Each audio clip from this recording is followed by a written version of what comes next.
Why the hell am I talking about Bubsy? I mean, Super Mario Odyssey just came out, the new Wolfenstein game is apparently pretty good, and my Donkey Kong 64 review is... coming eventually. But I've got a question gnawing at my mind that I just have to look into, and that question is, are the Bubsy games actually so bad they're good? Like, legitimate question. With as much hate as this series and its main character get, it's hard not to wonder why people love to hate our furry little friend here.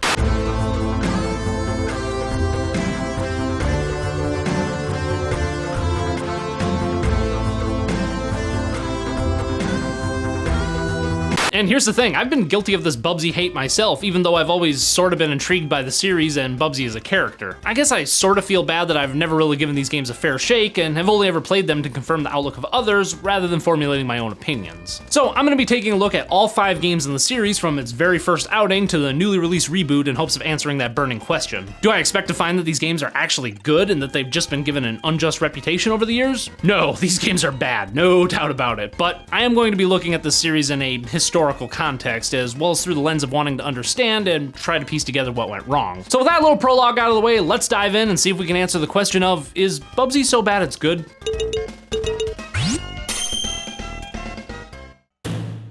What could possibly go wrong?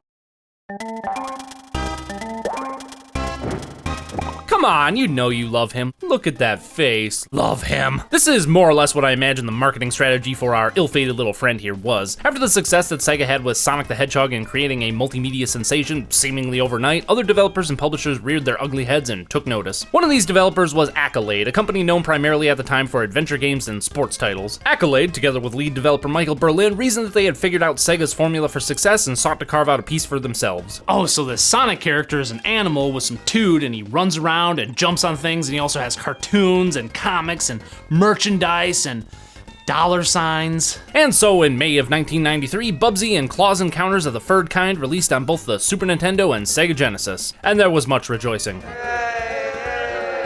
Okay, so maybe that last part is a bit overstated, but believe it or not, Bubsy was actually fairly popular in his day, with this first game in particular receiving high to near perfect review scores from gaming rags like GamePro and Electronic Gaming Monthly. He still wasn't anywhere near as popular as the reigning kings of the console wars, but he was popular enough that he almost single-handedly sparked the mascot platformer craze that continued well into the early 2000s. And being a multi-platform title, Bubsy was about as close as you could get to Sonic the Hedgehog on the Super Nintendo for quite a while. Claws Encounters of the Furred Kind's narrative is told through the instruction manual, which in this case doubles as a really well-drawn and full-color comic book. The story revolves around an alien species known as the Woolies. These wool-loving beings come from the planet Rayon under orders from their twin queens Polly and Esther to steal all the yarn from planet Earth. So not only does this game feature a plethora of cat puns, but it also uses a lot of puns relating to textiles of all things.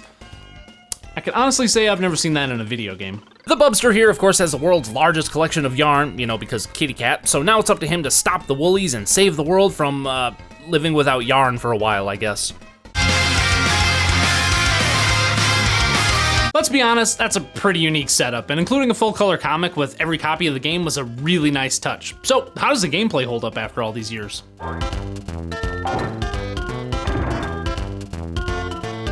It doesn't. Like, at all. To begin with, the controls are probably the worst offender. Just moving around can be fairly tricky as the controls are really stiff. Bubsy sort of feels like he's traveling through mud, and his top speed is way faster than it really should be, so you always end up tapping the D-pad just to prevent yourself from moving too fast. He can jump and bounce off enemies as well as float around, and you can also pan the camera left and right using the shoulder buttons on the SNES controller, or lock Bubsy into place and control both axes using the C button in the Genesis version. Sounds fairly straightforward until you start to incorporate the physics and level design into the mix. Bubsy himself is clearly designed to move quickly throughout his world like Sonic, but the level design and enemy placement is closer to that of Super Mario World, so anytime you find yourself moving about at a decent speed, you're almost certainly going to run face first into an enemy or a stage hazard, and guess what? You only take one hit before you die. Super.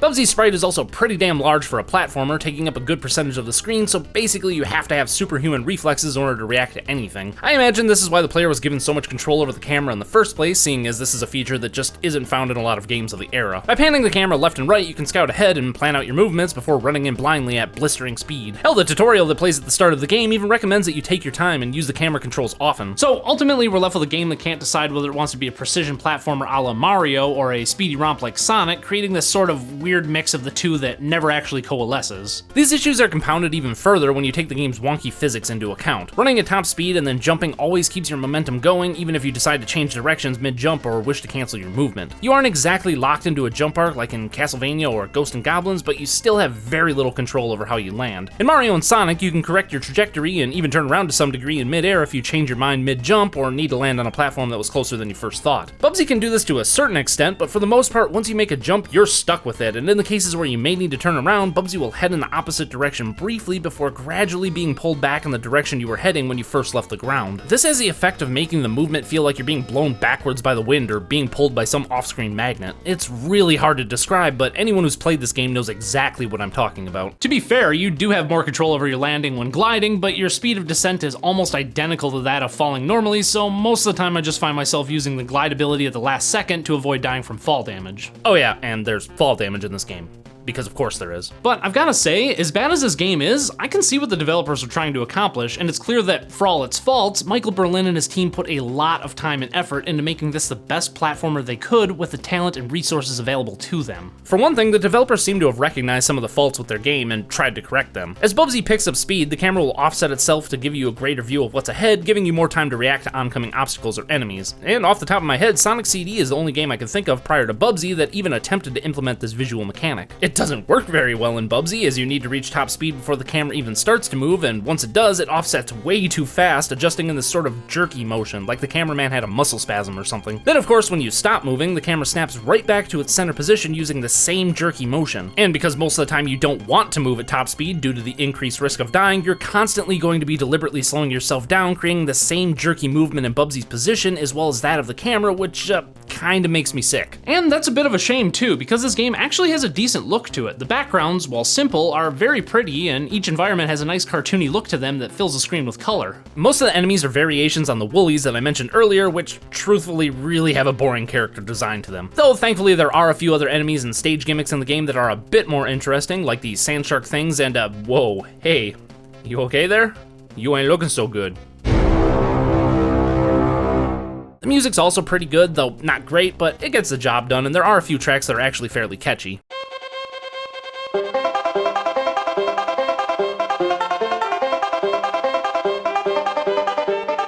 So is Claws Encounters of the Furred Kind as bad as everyone says? Well, it certainly hasn't aged well, but to be honest, as far as mascot platformers from the early 90s go, it's more or less par for the course. And truth be told, I'd much rather play Bubsy 1 than a game like Awesome Possum kicks Dr. Machino's butt, and I find his personality in the game to be far less annoying than characters like Radical Rex or, again, Awesome Possum. God, I hate that game. I sort of view the first Bubsy game in the same way I look at a movie like The Room or Plan 9 from Outer Space, which, at least in my opinion, is enough to qualify for the so bad it's good label. Because part of the enjoyment I get from these types of works comes from acknowledging the passion and energy that people without the necessary skills or understanding of the medium put forth to create what ultimately became a train wreck. So is Bubsy and Claws Encounters of the Furred Kind so bad it's good then? Well, I'm gonna say yes. Bubsy's developers set out to create a game and a character that could rival both Sonic and Mario, and they failed spectacularly. But even still, that energy and passion shines through, and if it didn't, I don't think we'd still be talking about this game or its sequels nearly 25 years after the fact. But of course, that's just one game in the series, so I like it.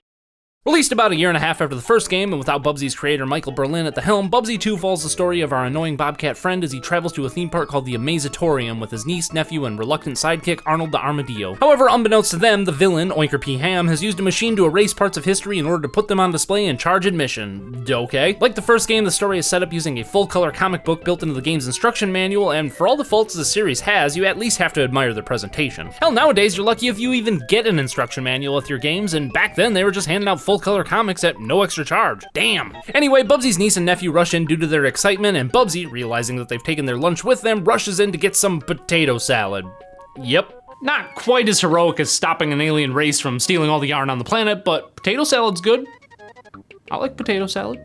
Bubsy 2 is kinda weird in that it sort of acts as one step forward and 2 steps back for the series. To begin with, the controls are a lot tighter this time around, with Bubsy no longer being pulled every which way by some invisible force, which makes jumping on enemies and platforms a heck of a lot easier than the first game. Bubsy can also take 3 hits now before he dies, unlike the single hit deaths of the first game, though there unfortunately isn't any way to tell how many hits you have left before you lose life, since there isn't a health bar or indication of any kind to be found. The levels have a pretty unique look to them, with some really nice designs and use of color. Each of these worlds represents one of the parts of history that Oinker has stolen, of which there are only 5 in total. There's an Egyptian level, a space level, a medieval world, a musical world, and an airplane stage, though there are also 6 different variations of each depending on which wing of the Mazatorium you're in and what floor you're on. Which essentially means that they cheaped out and just cobbled together a bunch of different levels based on only a handful of art assets and enemies.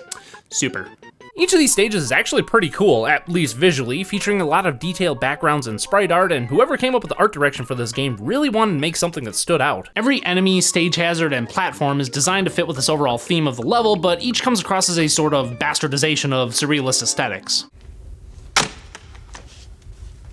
What? Whoever did the artwork for this game was high on the drugs. Seriously though, much of the look of this game feels as though it's meant to be a child-friendly interpretation of a Salvador Dali painting or something like that, with these musical notes that have faces, gigantic pig zeppelins, and is that a peanut butter and jellyfish? Okay, that's pretty clever. Though, that's about where the positives of this game end, because the rest of it is just one huge mess after another. For one thing, the developers of this game reportedly hated Bubsy and despised the project overall, and my god does it show. The levels, while pretty, have some really, really bad layouts to them, making this game a gigantic, confusing clusterfuck of a design that rarely conveys to the player what can and can't be interacted with. I can touch the balloon in this flight level, no problem, but if I dare touch the basket even slightly, I take a hit. I can land on this shadowy platform with a Nerf gun on it, but I fall to my death if I try to land on this shadowy platform with a Nerf gun on it. And even though the controls are overall better than the first game, never fear, because they still found a way to screw them up somehow. You see, every time you jump, the camera rises with you almost instantly, and just like the first game, it offsets to the left or right of the screen when you pick up enough speed. And because reaching top speed in this game is much quicker than the first, and because you'll constantly need to slam on the brakes to avoid getting hit by something up ahead, the camera will just keep whipping around, never sure of what it wants to focus on. Man, I thought the first game was sickening, holy shit. Then there's the music, which is, well, just listen to it.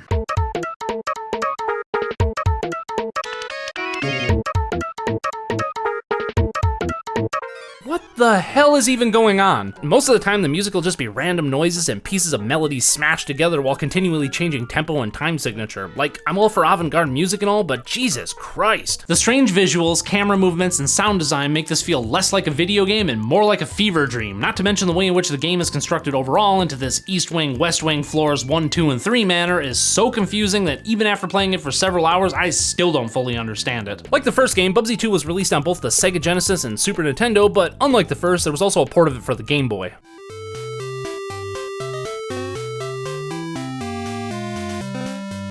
And the less said about it, the better. Though I'll concede, at least the camera doesn't jostle around every half second like its 16-bit counterparts, but beyond that, it might just be the worst thing to bear the Bubsy name. What could possibly go wrong? I stand corrected. And if you're wondering if I'm going to review the cartoon, well, here we go. This cartoon sucks. Don't watch it. Okay, I think that was productive and insightful. Overall, Bubsy 2 is pretty bad, and it showcases very few of the passionate missteps that the first game had, and instead comes across as a cynical attempt to just keep Bubsy in the consciousness of gamers of the time. So is Bubsy 2 so bad it's good then? Nope, it's just bad. Beyond turning it on to just check out its surreal artwork and marvel at its strange music, there is no reason to ever play this game, but believe it or not, things can get even worse. A whole lot worse. Keep it up, just keep it up! Developed by a completely new team and a Magitech design with very little to no input from Accolade, Bubsy and Fractured Furry Tales was released just 2 months after Bubsy 2 as an exclusive for the ill-fated Atari Jaguar. Taking inspiration from several classic fairy tales and works of fiction such as Alice in Wonderland and Jack and the Beanstalk, the game follows Bubsy, of all people, as he platforms around various themed worlds for some reason. Stylistically, the game most closely resembles Bubsy's first outing in terms of both its level design and controls. Like Bubsy 1, the controls are incredibly stiff, though thankfully not quite as stiff, and don't worry because because that wonderful invisible force that seemingly pushes you around as you try to move about is back, but it isn't quite as noticeable this time around. The levels are also set up more for long stretches of running like the first game, as opposed to the convoluted platforming of the second, but again, enemy placement and the speed at which Bubsy moves, along with the positioning and closeness of the camera, makes this another game where you just end up tapping the D-pad wherever you want to go. But hey, they actually got the panning of the camera down this time, to the point that it's actually pretty solid. As Bubsy picks up speed, the camera will slowly offset to look ahead, and if you have to come to a halt, it will slowly return to the center position rather than just snapping back into place like the previous 2 installments. But again, the level design and health system don't complement this at all, so this camera trickery that's taken 3 games to finally nail down is ultimately wasted. And speaking of the health system, it's back to 1 hit, you're dead, and as far as I can tell, there aren't even any power-ups to briefly turn you invincible or give you a weapon of any kind. In fact, the only items I've actually seen in this game are these balls with Bubsy's signature exclamation point on them, and they only add points to your overall score. I don't know, maybe they give you an extra life if you collect enough of them, but with how tedious and uninspired this whole game is, spoiler alert, I just couldn't be bothered to find out. And come to think of it, this game is pretty sparse overall, with large areas of emptiness and dead ends seemingly everywhere you go. The levels themselves are also constructed in a rather haphazard sort of way, with dinner tables bridging a pointless valley or a box of slippery banana peels in the corner above the start of a level where they pose no threat whatsoever. Bubsy also just looks really out of place in this game in general, like someone created a ROM hack and stuck him in another game similar to those joke Bubsy in Streets of Rage or Sonic 2 homebrews. I know this is supposed to be like him stepping into other works of fiction and all that, but the look of the enemies and the art direction of the scenery just don't mesh with Bubsy's sprite design, making the entire game feel like a Unity asset flip, 20 years before that was even a thing. And much like Bubsy 2, the team that worked on Fractured Furry Tales reportedly hated both the character and the project, and again, it shows. I don't know if this was just supposed to be a quick cash grab or an attempt to make Bubsy the mascot of the Atari Jaguar, but whatever it was, there were clearly no fucks given during the game's development. Hit detection is also a major issue in this game, to the point that sometimes you'll take a hit or defeat an enemy seemingly at random, making it completely unfair, and of the 3 two-dimensional Bubsy games, this one is easily the most frustrating. I was able to play through most of Bubsy 1 and Bubsy 2, and while I found them to be annoying, I didn't really find myself getting angry. The first game's spectacular train wreck of passion and incompetence, and the second one's fever dream aesthetic were enough to abate much of my frustration and allow me to push forward in my quest to obtain sufficient gameplay for this video. But Fractured Furry Tales? This game pisses me off in a way that very few games can. The levels are beyond frustrating and incoherent, the hit detection, like I said, is terrible, the enemies are extremely cheap and uninspired, and the overall design is so sloppy that half the time I can't tell if this game is broken or just deliberately designed to piss the player off. Nothing about this world meshes with the Bubsy mythos, I guess, like this game was designed for whatever platforming mascot Atari could obtain a license for, and you know they didn't give a single sodding shit if the only character they could get was Bubsy the fucking Bobcat. And that's coming from someone who's actually starting to like Bubsy as a character, and even I want to strangle him underwater until the bubbles stop after playing this dumpster fire of a game. Is it so bad it's good? Hell fucking no, it's just god awful. Even if you own an Atari Jaguar, which, let's face it, you don't, stay away from this game. Don't even play it ironically, don't even emulate it, it's just not worth it. And I know what you're thinking, oh man, if he's this upset over Fractured Furry Tales, I can't wait to see how riled up he gets over the next game. Well, just let me stop you right there. I know we're talking about Bubsy 3D next, but I'm sorry, that game isn't nearly as bad as this one. Yeah, I'm serious. Fuck Fractured Furry Tales. So, you wanna be a video game star? And here we are, the infamous game that's oft-cited as one of, if not the worst games ever made. Developed once again by Accolade for the PlayStation and featuring the return of Bubsy's original creator, Michael Berlin, Bubsy 3D aims to bring our feline friend into the 32-bit era. Accolade apparently approached Berlin with the idea of making another Bubsy title after the mixed reception of the prior 2 games, with him ultimately agreeing on the condition that he could try his hand at making it a 3D platformer, which, at that point in time, hadn't really been done yet. The story, as if we really care, revolves around the Woolies from the first game as they hatch a new plan to steal all of Earth's supply of yarn. In order to prevent their plans from being foiled by the annoying Bobcat once again, a special regiment is sent to Earth to capture Bubsy before the yarn pilfering invasion begins. However, things don't go quite as planned when Bubsy escapes onto the Woolies' home planet Rayon and begins causing all sorts of mischief. Now our hero seeks to find 31 separate pieces of a rocket in order to return home and stop the Woolies' sinister plan. Dun dun dun. And of course, this being a PS1 title, the developers just couldn't pass up the opportunity for Bubsy to be fully voiced this time around because CD quality audio and all that, which means you'll no longer hear him speak in between levels like before because now he talks all the frickin' time. Now, if you lose a Bubsy, you'll start over here instead of at the beginning of the level. Ain't life grand? I know a lot of people downright hate Bubsy's personality and voice in this game, even more so than the previous games, but to be fair, annoying characters who thought they were hot shit were sort of in vogue at the time. Rank and supersonic, it don't take any fuel, cause the rocket's in my pocket and I'm way past cool. Thank you. See what I mean? So I'm gonna give this aspect a pass since I'm pretty sure this was an intentional design choice and because it sort of fits with the overall theme of the game, that Bubsy's a Bugs Bunny type character who annoys his enemies into submission. The gameplay is essentially your standard 3D platforming fare, but if you thought Bubsy's controls were stiff in the previous 3 games, you clearly haven't played Bubsy 3D. Holy shit, Batman. Just traveling in a straight line in this game is a near monumental feat. You know how I said earlier that the previous games felt as though Bubsy was traveling through mud? Well, Bubsy 3D has that same feeling, but it also feels as if he's dragging an anchor around with him while doing so. It also doesn't help that Bubsy has tank controls, which isn't too surprising seeing as it's an early PS1 title and pretty much every game on the platform had tank controls at the time. Hell, even some other 3D platformers had this control scheme, like Croc, Legend of the Gabos, and well, I can't actually think of another game off the top of my head, probably because developers figured out pretty quickly that 3D platforming and tank controls go together about as well as toothpaste and orange juice.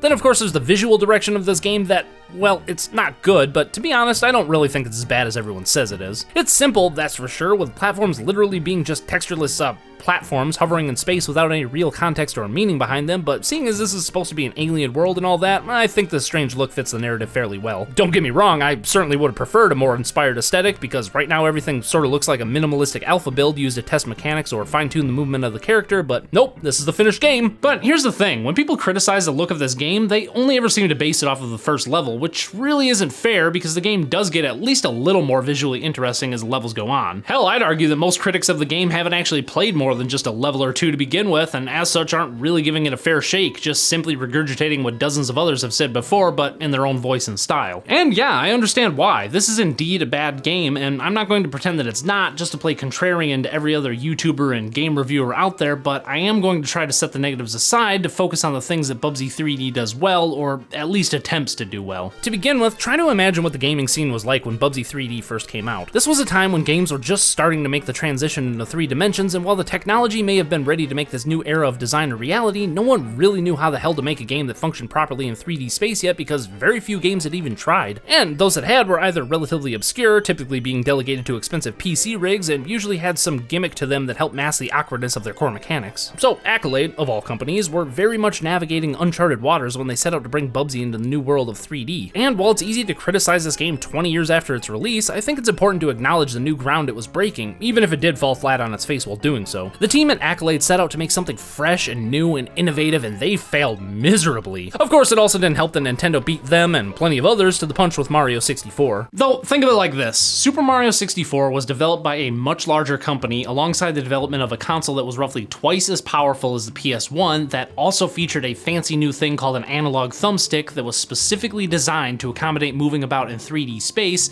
and that same company had reportedly spent nearly 2 years just trying to figure out how to move the most popular video game character of all time around fluidly in this new dimension, and then they released that very same game as a launch title for their new console, which by that point in time had become the most hyped piece of video game hardware to date. Damn, poor Bubsy didn't stand a fucking chance. And I think that's kind of a shame, because if you take Super Mario 64 out of the picture, Bubsy 3D really did have a lot of innovative mechanics at play. They were almost instantly superannuated by the time it actually released, but they were still pretty innovative. The team clearly recognized some of the biggest hurdles 3D platforming would need to overcome and tried to rectify them as best they could. And one of the major issues the team tried to solve was jumping from platform to platform. For example, one of the biggest criticisms people often have of Bubsy 3D is that every time you jump, the camera rotates up to give you an almost bird's eye view of what's below you. This is pretty disorienting and it doesn't work very well, but this is what Accolade came up with to account for the lack of vertical camera controls. Also, keep in mind the controller that the team was working with. The original PS1 controller only had a D-pad for movement, none of that fancy analog stuff that came later. This is partly why Crash Bandicoot is so different from a lot of other 3D platformers. Because the camera couldn't easily be controlled by the player using the standard PS1 controller, and because it only had a D-pad instead of analog control sticks, the Crash team ingeniously built their game around moving along the X and Y axis, focusing on fine movements along a two-dimensional plane with diagonal controls only reserved for switching your character from one two-dimensional plane to an adjacent one, essentially giving Crash only 8 directions to move in. Bubsy 3D's tank controls, in contrast, allow you to move in basically any direction you want, and while I don't think this level of precise movement is really necessary, it did give the developers the opportunity to design each level in a more organic way rather than having to constantly keep in mind the angle of the camera and whether or not the player would be able to travel easily along the layout of their environment. So do I think that Bubsy 3D qualifies as so bad it's good? Well, I think so. The team behind it clearly put a lot of time and effort in and really gave it their all in trying to bring the medium into the third dimension, but much like their first foray into the world of mascot platformers, they ended up with something that was too little too late. Bubsy 3D is a spectacular mess of a game that can teach you a lot about game development, criticism, and the history of our medium. So if any of those topics interest you, or if you've never played it and are just going off the opinions of YouTubers and game reviewers, I'd recommend giving it a shot. You're not going to find a hidden gem or anything like that, but you may just find something worth popping in every now and again for a laugh or as a reminder of just how far this medium has come in only 20 years. But we're not done quite yet because it's 2017 and a new Bubsy game just came out like 2 weeks ago. No idea how I'm doing this, but I like it. Developed by Black Forest Games, the same people who created the Gianna Sisters reboot, a game that I actually liked quite a bit, Bubsy the Woolies Strike Back tells the tale of the Woolies, again, who have returned to get revenge on the poor old Bubster here by stealing his most prized possession, a golden ball of yarn. What else? This time around, the game has adopted a 2.5D perspective and aesthetic that, to be honest, is a look that I've never really been a fan of. And side by side with Black Forest Ham's previous game, Gianna Sisters Twisted Dreams, you'd be hard-pressed to tell these two games apart at a quick glance. In fact, and feel free to correct me if I'm wrong, but I'm pretty sure I've seen some of these background assets, like this pine tree here, in the background of the previously mentioned Twisted Dreams or its follow-up Rise of the Owlverlord.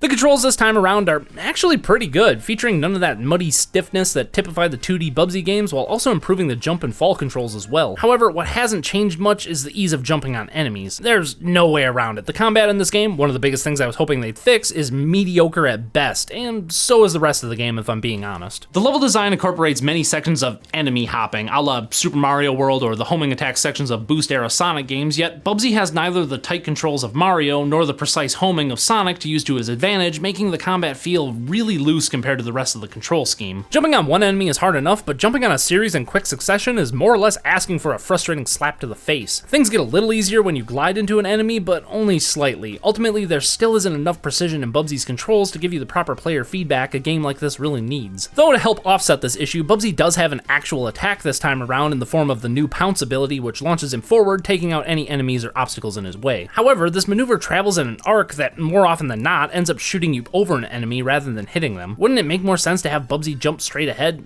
so you can actually hit something? This Pounce ability can be useful as a form of movement, but it ends up being a bit redundant with the addition of Bubsy's classic glide ability. Then there's the fact that the glide ability is designated to a separate button that defaults about as far away from the jump button as possible. You press the jump button once to jump and then press a separate button to do a second jump followed by a glide if you continue to hold that button down after pressing it. Why not make this all the same button? You have to jump before performing a glide anyway, so why not just jump, and then glide? In the 16-bit games, the glide button was also tied to a short jump that in tight spaces could be useful if you didn't want to jump too high and bonk into a hazard or something like that, and while it was pretty clunky to have two different types of jumps, at least the level design complemented this to a certain extent. But here, the jump that activates when you press the glide button is basically the same as the primary jump. It might be a tad bit shallower, but not really enough to notice. And going back to level design for a second, it sucks. Okay, well maybe that's not entirely fair, but it certainly doesn't make much sense. Most of the difficult and interesting areas of the game only lead you to tertiary items and extra yarn, and traversing them is only rarely necessary to beat the level, making each stage feel like one short and primarily linear jaunt from start to finish, while all the real hazards are off on the sidelines begging you to stop by for some fun. But here's the thing, they don't serve any purpose, or any purpose that makes sense from a modern day game design perspective. The only reason you'd ever want to stray from the beaten path is if you want to collect extra yarn, which only increases your score and multiplier, but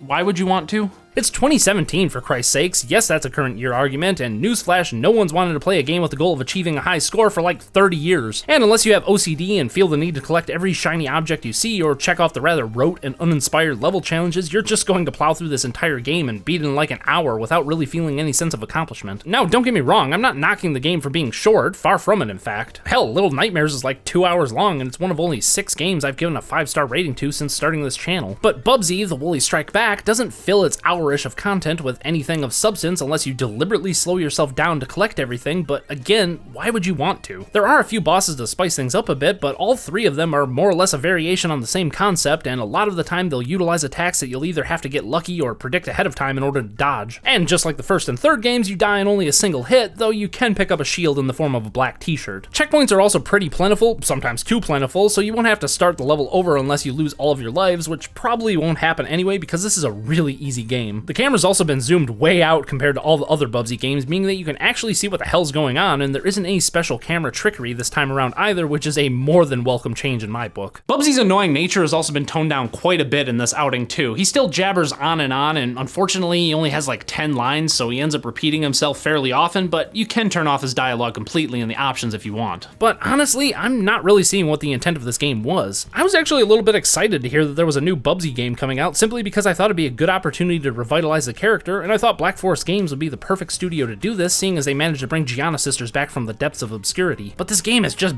boring. It isn't even bad enough to warrant any outrage, and it isn't good enough for me to even recommend as a budget title. It also doesn't have any of that necessary passion and incompetence that's required for a game to qualify for a so bad it's good label, because the game isn't even that bad. It's just mediocre, and about as mediocre can get. What we're left with is a game that fixes many of the issues of the previous entries, but then strips away any substance, having none of the interesting but poorly implemented ideas of the first game, the interesting art direction of the second, or the misguided yet heartfelt attempts at breaking new ground of Bubsy 3D. Is it so bad it's good? No, it's just boring.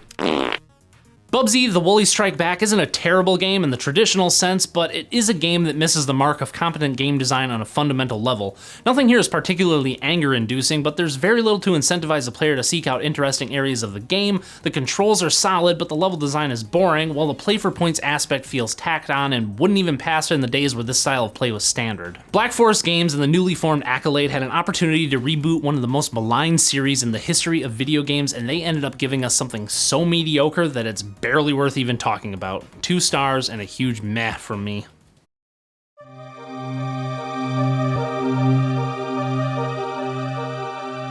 So where does this leave us? Well, I started this video by asking the question of, is Bubsy so bad it's good? And now that I've done a deep dive into the whole series, I think I have my answer, which is, it depends on which game you're talking about. Bubsy 1 and Bubsy 3D sure feel like they qualify for this label, and I think taken individually they are, but the second game without its batshit crazy art direction is just plain Jane bad, Fractured Furry Tales is god-awful, and the Woolies Strike Back is just boring. But I will say that Bubsy as a character has kind of grown on me, believe it or not. I don't know, maybe this is just a result of the mere exposure effect and the fact that I've been playing nothing but Bubsy games for 2 weeks straight, but I actually think the reason we still talk about how bad these games are versus the thousands of other bad games littering the market has a lot to do with the character himself. Bubsy to me comes across as this cocky guy who thinks he's a lot cooler than he really is and ends up just annoying everyone who comes into contact with him because of it. And as much as I'll criticize the new game for being boring, I do have to hand it to the developers, and especially whoever's running the surprisingly witty Bubsy Twitter account, that they seem to understand that this is why people are drawn to the character in the first place. Maybe we'll actually get a good Bubsy game one day, and I really hope we do. The character, especially in his current Twitter incarnation, has a certain annoying charm that I think fits the style of game perfectly, and with the platformer genre making a bit of a comeback in recent years, now is probably a better time than ever. I genuinely hope that Accolade or Black Forest Games gives it another go, or that someone else will try their hand at reviving other platforming mascots like Zool, Arrow the Acrobat, Gex, or... I'm awesome! Not that one.